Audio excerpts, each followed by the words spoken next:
My name is Lois Clymer. How do stars tell a story?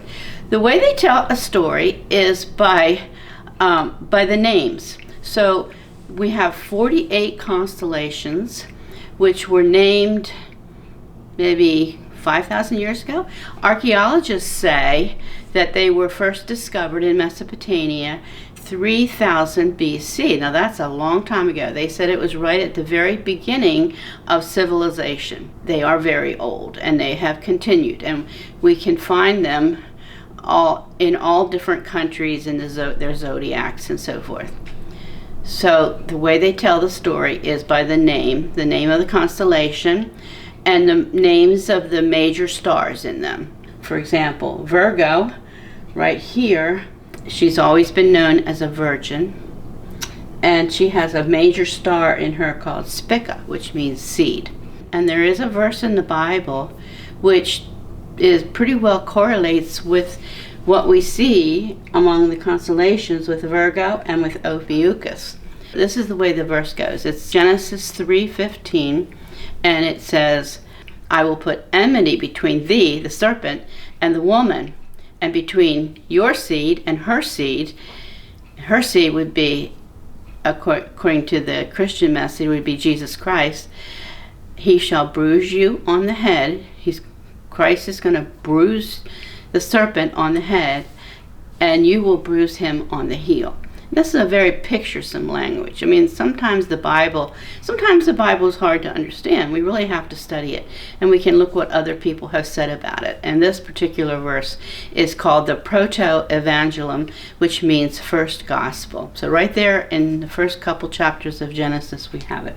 The ancients have often pictured Virgo and Coma right above her with a child. So we have a virgin who has a child, which is unusual.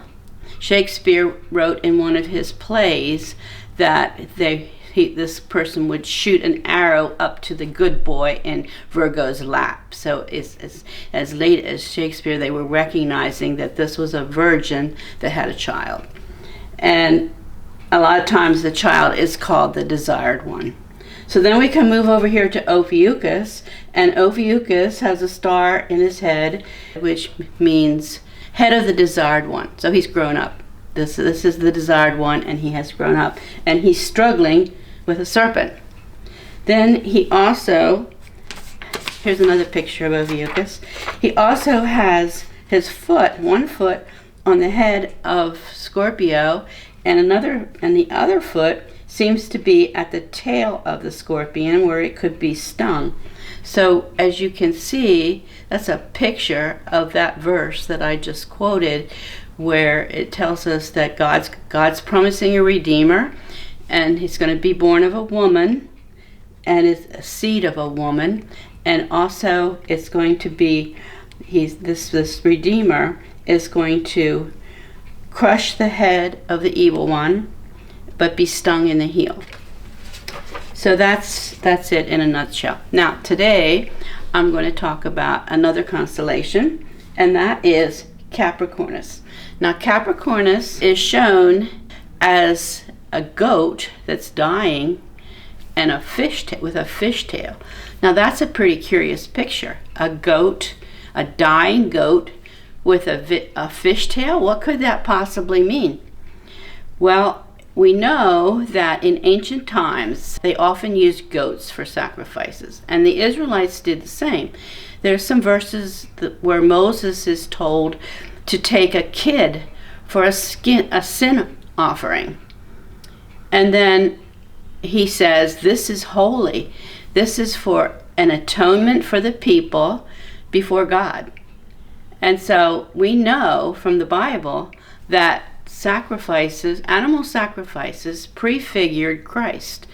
When Christ was killed on the cross, at that instant, miraculously, the veil in the temple was split in two, and that signified the end of animal sacrifices. So Christ is our sacrifice.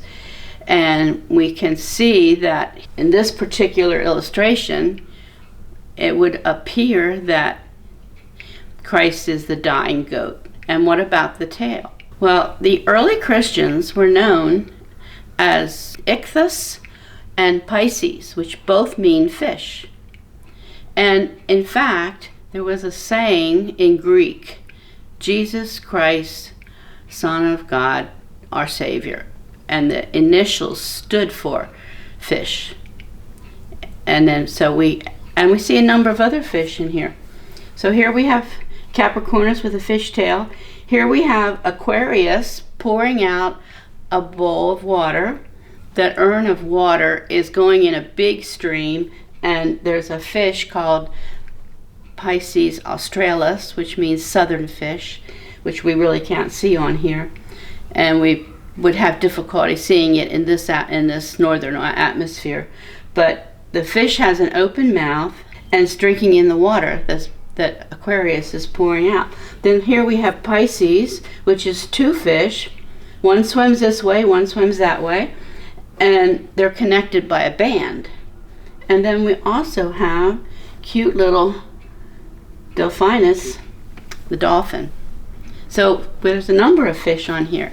And fish were used in the early Testament to signify the early Christians. So what do we have with Capricornus? It would appear that we have a dying goat, which may represent Christ, and the fishtail may represent the church, which springs up from his death. I want to tell you about my new book. I have a new book. It's called God's Cosmic Presence Found in the Stars and Ancient Civilizations. Now, this book includes some excerpts from a previous book that I wrote. I wrote Sacred Strands, which was published in 2020. And this book asks the question, can we know God? Has He revealed Himself to us? And the answer is yes, God has revealed Himself to us through the Bible, through the constellations, and also down through history, through the ancient civilizations.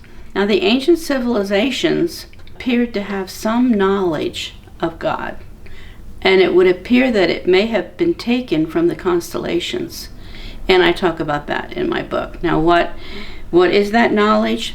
That knowledge that they have was that God was going to send a Redeemer who would restore us to God so that we can live forever.